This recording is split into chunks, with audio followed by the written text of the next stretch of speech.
நானும் இந்த 2, 3 நாளா நெனச்சுக்கிட்டு இருக்கேன். கொஞ்சம் சீக்கிரமா எந்திரிச்சு கோலம் போட்டுறணும் அப்படின்னு. அது முடியவே மாட்டேங்குது. எந்திரிச்சு சமைக்கிறதுக்கு தான் டைம் கரெக்ட்டா இருக்கு. காலையில எந்திரிச்சதுமே டேப்லெட்ட போட்டு அப்படியே நேரா கிச்சனுக்கு வந்தாச்சு. ஒரு சிஸ்டர் கேட்டிருந்தாங்க, ஊருக்கு வந்ததுலேருந்து டேப்லெட்டே போடலையே, எடுத்துட்டு போகலையா, மறந்துட்டு போயிட்டீங்களான்னு. எடுத்துட்டு போயிருந்தேன். ஒரு 5 நாள் போட்டிருப்பேன். ஒரு 5 நாள் டேப்லெட் போடாம கேர்லெஸ்ஸா விட்டாச்சு.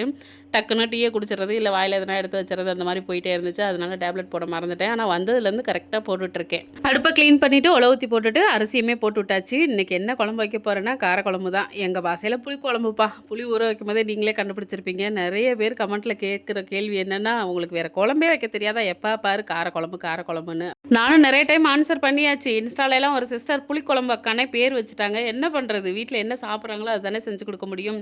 அது மட்டும் இல்ல சாம்பார், ரசம், சிக்கன் குழம்புன்னு வைக்க தான் செய்றேன். இந்த காரக்குழம்பு அடிக்கடி வைக்கிறதுனால உங்களுக்கு அப்படி தோணுதுன்னு நெனைக்கிறேன். நான் என்ன பண்ண முடியும்? இல்லைன்னா ஒண்ணு பண்ணுங்க. தேங்காய் சேர்க்காம ஈஸியான ரெசிபி உங்களுக்கு தெரியும் அப்படின்னா, கமெண்ட்ல ஷேர் பண்ணுங்க. அதையே டெய்லி ஒண்ணொண்ணா செஞ்சு குடுக்குறேன். வீடியோ பிடிச்சா லைக் பண்ணிருங்க. மீண்டும் சந்திப்போம். டாடா!